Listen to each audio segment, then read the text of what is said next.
Assalamualaikum warahmatullahi wabarakatuh. Kami dari kelompok 9 yang beranggotakan Hernando Prasetya 1911090197, Neti Armita 1911090218, Nurul Haniyah 1911090119, Sinta Rimadani 1911090147. Di sini kami akan mempresentasikan hasil analisis rencana pelaksanaan pembelajaran dari judul skripsi Pengaruh Media Pembelajaran Virtual Laboratori Berbantu Android terhadap hasil belajar siswa pada konsep gelombang cahaya. Untuk materi yang pertama akan disampaikan oleh Saudari Nurul Haniyah.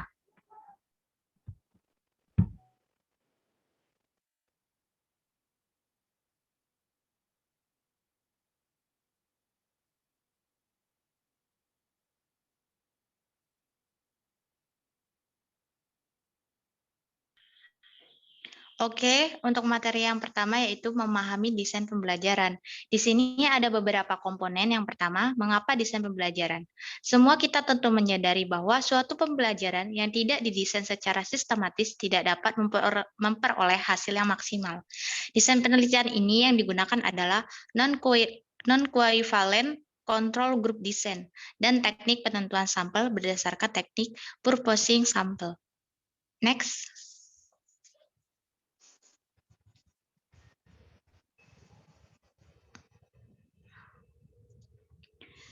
Kemudian ada komponen yang kedua, yaitu bagaimana pengertian desain pembelajaran. Media pembelajaran merupakan alat bantu yang dipergunakan guru untuk menyampaikan materi pembelajaran kepada siswa. Seperti yang kita tahu, skripsi ini menggunakan desain pembelajaran laboratorium virtual berbasis Android. Menurut KBBI, laboratorium adalah tempat atau kamar dan sebagaimana tertentu yang dilengkapi dengan peralatan untuk mengadakan percobaan. Sedangkan virtual menurut KBBI adalah tampilan atau hadir dengan menggunakan perangkat lunak, komputer, misalnya di internet. Next.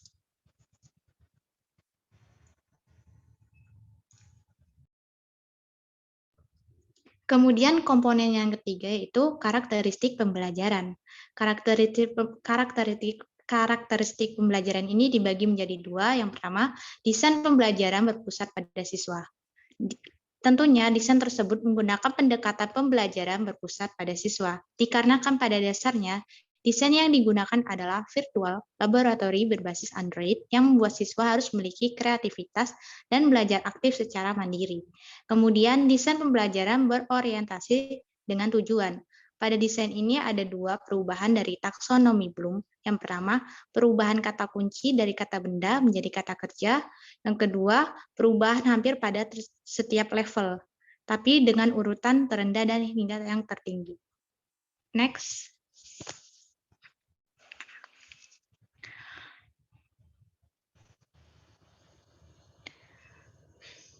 Oke, di sini ada beberapa perubahan level. Level yang pertama, knowledge, yaitu mengingat, seperti halnya siswa diajarkan untuk mengingat sekilas tentang materi. Kemudian level yang kedua yaitu memahami, contohnya seperti bagaimana siswa dapat memahami materi pembelajaran.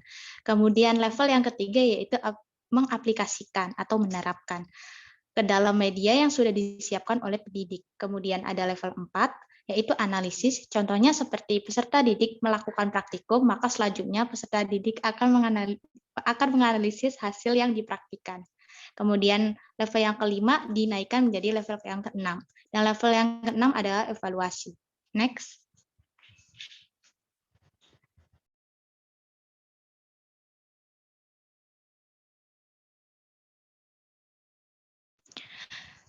Di sini ada beberapa revisi dari evaluasi taksonomi Bloom. Yang pertama, desain pembelajaran terfokus pada pengembangan atau perbaikan kinerja peserta didik.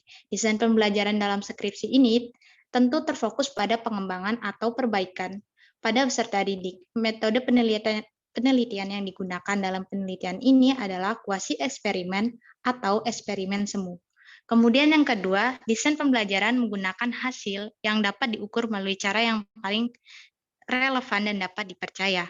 Dalam skripsi ini memuat tentang hasil yang dapat diukur dengan cara yang valid dan dapat dipercaya. Instrumen yang digunakan dalam penelitian ini adalah instrumen tes dan non-tes. Next.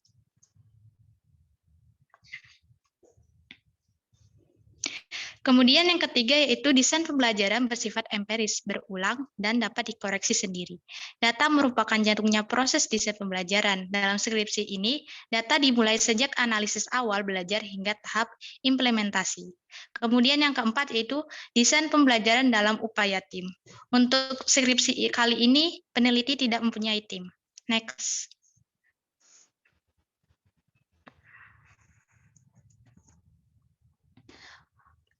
Kemudian komponen yang terakhir yaitu teori-teori pembelajaran. Yang pertama, teori pembelajaran behaviorisme. Dalam penelitian ini dikatakan bahwa menggunakan teori pembelajaran behaviorisme. Komponen yang pertama itu aten, senden merujuk pada isyarat yang terjadi dalam lingkungan yang memberikan tanda kesesuaian dengan perilaku yang dilakukan. Next.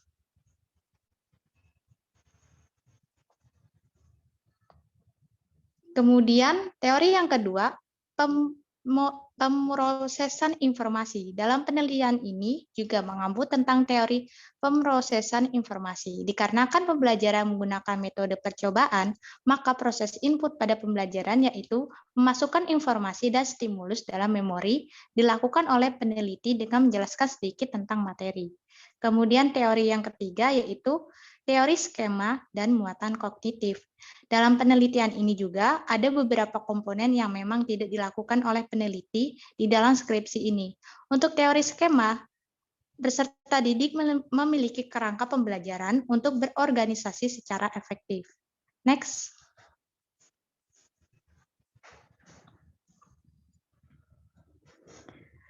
Kemudian, teori yang keempat yaitu pembelajaran situated. Peneliti ini menggunakan teori belajar situated dikarenakan menggunakan metode percobaan.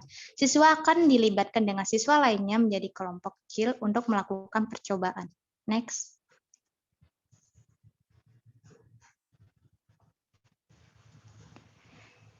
Teori yang terakhir yaitu teori konstruktivisme tentang belajar. Penelitian ini masih mencangkup tentang teori konstruktivisme tentang belajar. Karena siswa memiliki umur yang berbeda dan pemahaman yang berbeda, maka teori ini tercipta. Seperti contohnya, setelah melakukan percobaan, peserta didik memberikan tugas kepada siswa untuk melakukan percobaan kembali, lalu menganalisis hasil yang sudah mereka dapatkan untuk dipresentasikan. Next.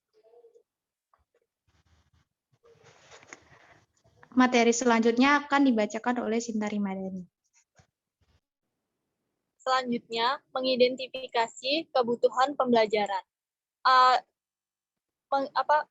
Analisis kebutuhan ini dikatakan sangat sederhana karena hanya mempunyai 3 komponen yang dapat diilustrasikan sebagai berikut. Yang pertama, kondisi yang diharapkan atau desired status, yaitu kondisi yang diharapkan oleh penulis adalah siswa dapat mengoperasikan atau menggunakan media pembelajaran virtual laboratory. Yang kedua, kondisi yang sebenarnya atau untuk menggunakan virtual laboratory karena kurangnya pengetahuan. Yang ketiga, kesenjangan atau kebutuhan. Seharusnya yang harus dilakukan adalah memperhatikan kesenjangan atau selisih antara kinerja yang sebenarnya dengan apa yang diharapkan. Mencari tahu apa yang menyebabkan kesenjangan dan memberi solusi terbaik, dan diharapkan kita dapat mengajari dan mengimplementasikannya kepada sekolah tersebut. Selanjutnya, macam-macam kebutuhan.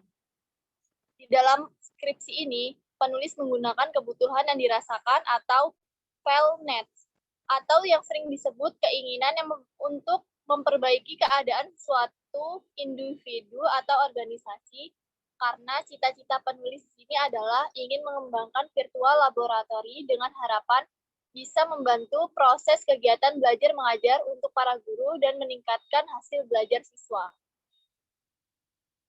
Yang ketiga, proses identifikasi kebutuhan pembelajaran. Proses yang dilakukan penulis dalam mengembangkan virtual laboratory ini adalah yang pertama, mencari tahu apa yang menyebabkan keterbatasan dalam media pembelajaran. Kegiatan tersebut menggunakan metode wawancara guru dan siswa. Yang kedua, penulis memvalidasi bahwa benar adanya jika di sekolah tersebut masih minim pengetahuan media pembelajaran virtual. Yang ketiga, penulis mengembangkan atau memberi arahan yaitu media pembelajaran virtual. Selanjutnya, menganalisis pembelajaran. Kompetensi dan tujuan pembelajaran. Kompetensi pembelajaran adalah suatu bentuk tujuan pembelajaran. Atas dasar hal ini, tujuan dalam aspek kognitif, afektif, dan psikomotor berlaku pula untuk kompetensi hingga dikenal sebagai kompetensi dalam aspek kognitif, afektif, dan psikomotor. Yang kedua, taksonomi pembelajaran. Taksonomi pembelajaran adalah usaha pengelompokan yang disusun dan diurutkan berdasarkan ciri-ciri suatu bidang tertentu dan menjadi salah satu aspek yang harus dipertimbangkan dalam kegiatan pembelajaran.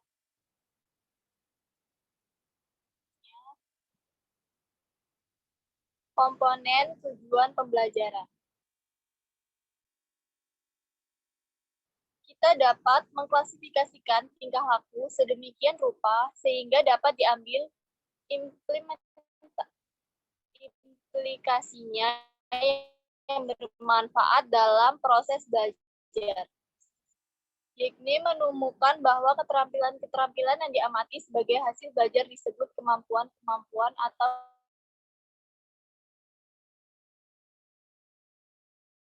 dengan harapan siswa dapat menjalankan kegiatan mental. Dapat disimpulkan bahwa kemampuan intelektual merupakan bagaimana seorang individu menjalankan kegiatan mental serta berpikiran jernih berdasarkan ilmu pengetahuan.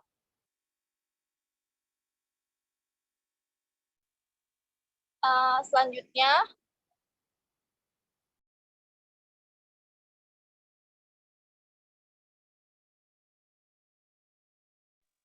menganalisis karakteristik peserta didik. Karakteristik berasal dari kata karakter yang berarti ciri, tabiat, watak, dan kebiasaan yang dimiliki seorang yang relatif tetap. Karakteristik peserta didik dapat diartikan keseluruhan pola kelakuan dan kemampuan dimiliki peserta didik sebagai hasil dan pembawaan dan lingkungan, sehingga menentukan aktivitasnya dalam mencapai ciri-ciri atau tujuannya. Selanjutnya akan dibacakan oleh Hernando Prasetyo.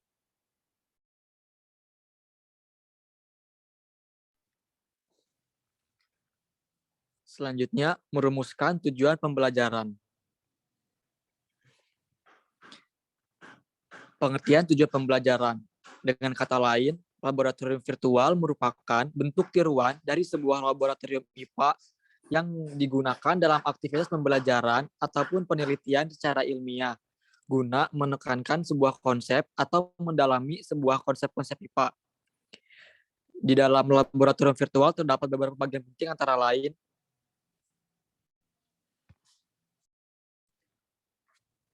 yang kedua, klasifikasi tujuan pembelajaran. Laboratorium virtual dapat dibedakan menjadi dua tipe utama, yaitu laboratorium berdasarkan simulator dan laboratorium yang berbasis pada peralatan hardware yang nyata baik 2D maupun 3D. Tipe pertama didasarkan pada set model perangkat lunak yang merupakan objek atau sistem dalam tingkat abstraksi tertentu. Jenis kedua, laboratorium virtual yang mencakup sebagian besar kualitas jenis pertama dan memungkinkan pendekatan ini untuk yang klasik. Yang ketiga, aspek-aspek tujuan pembelajaran. Yang pertama, dapat mengetahui pengaruh media pembelajaran virtual laboratori berbantu Android terhadap hasil belajar pada gelombang cahaya. Dan yang kedua, dapat mengetahui tanggapan siswa terhadap media pembelajaran virtual laboratori berbantu Android pada materi gelombang cahaya. Selanjutnya, mengembangkan instrumen penilaian. Yang pertama, pengertian penilaian. Hipotesis tindakan digunakan dalam penelitian ini adalah hasil belajar siswa yang diajar dengan menggunakan media pembelajaran virtual laboratori berbasis Android lebih baik daripada dengan menggunakan media pembelajaran konvensional dengan menggunakan PowerPoint pada materi gelombang cahaya. Yang kedua, prinsip-prinsip penilaian.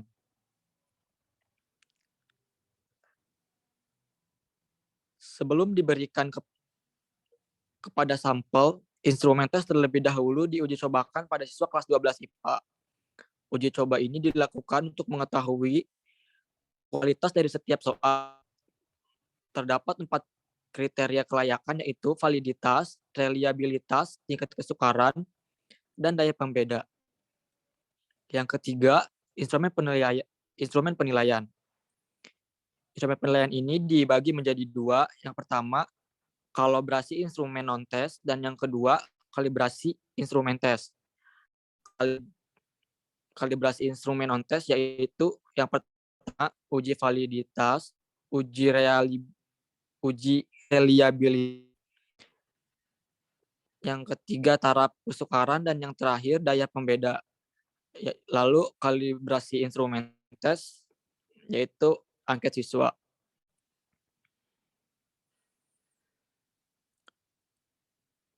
Selanjutnya, mengembangkan strategi pembelajaran. Yang pertama, pendekatan, metode, teknik, dan strategi pembelajaran.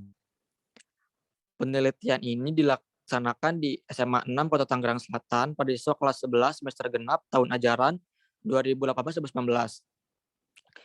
Metode penelitian yang digunakan dalam penelitian ini adalah kuas-eksperimen atau eksperimen semu. Penelitian eksperimen semu bertujuan untuk memperoleh informasi yang merupakan perkiraan yang dapat diperoleh oleh eksperimen sebenarnya. Penelitian semu ini digunakan karena pada kenyataannya sulit untuk mendapatkan kelompok kontrol yang digunakan untuk penelitian. Hal ini karena setiap siswa memiliki karakteristik berbeda-beda. Dalam pemahamannya yang dicapai oleh siswa akan beragam di setiap kelasnya. Desain penelitian adalah semua proses yang diperlukan untuk merencanakan dan melaksanakan percobaan rancangan. Yang digunakan dalam penelitian adalah rancangan eksperimen one-way pretest. Yang kedua, komponen utama strategi pembelajaran. Komponen umum dalam penelitian ini berupa yang pertama, tujuan pembelajaran yaitu melalui pendekatan pembelajaran saintifik siswa dapat mendeskripsikan gejala dan ciri-ciri gelombang cahaya serta menerapkan konsep dan prinsip gelombang cahaya dalam teknologi serta mampu membangun keterampilan prosedural dan mengaplikasikan konsep ke dalam pemecahan masalah matematis dengan melalui proses diskusi, tanya jawab, dan ceramah dan mengaplikasikan konsep ke dalam pemecahan masalah. Yang kedua, materi ajar yang digunakan dalam penelitian ini adalah gelombang cahaya. Yang ketiga, metode mengajar yang dilakukan peneliti yaitu melalui pendekatan pembelajaran saintifik dengan menggunakan model pembelajaran inquiry, terbimbing dengan metode praktikum dan diskusi kelompok. Dan yang terakhir, media pembelajaran dalam penelitian ini berupa buku dan aplikasi berbasis Android virtual laboratori. Selanjutnya dibacakan oleh Natia Armita.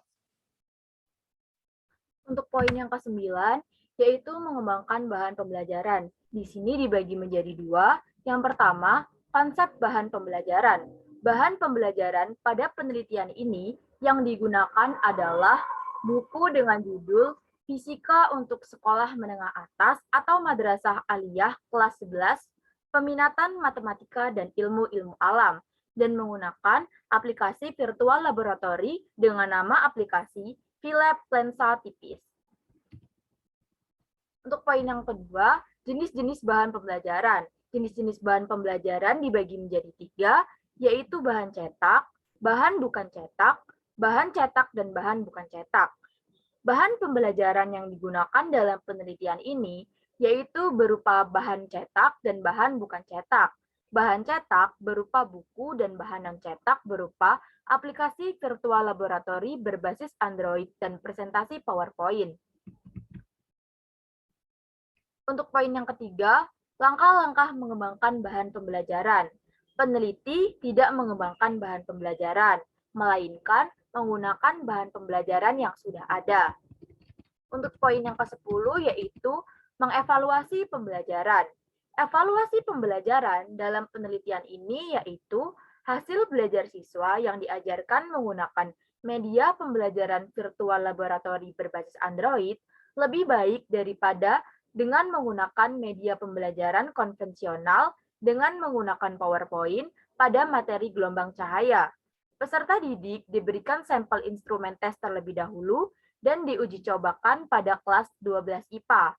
Uji coba ini dilakukan untuk mengetahui kualitas dari setiap soal.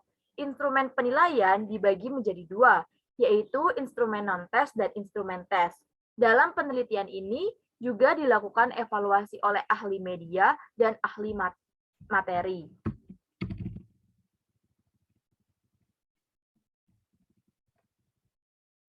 Dari penjelasan yang kami sampaikan, dapat kita simpulkan bahwa berdasarkan data penelitian yang kami gunakan dan buku panduan desain pembelajaran, dapat dikatakan bahwa penelitian yang dilakukan oleh kakak tingkat ada yang sesuai dengan instruksi yang ada pada buku, dan ada pula yang tidak sesuai atau tidak dilakukan. Itulah penyampaian dapat kami sampaikan. Jika ada kurang kami mohon maaf. Terima kasih. Wassalamualaikum warahmatullahi wabarakatuh.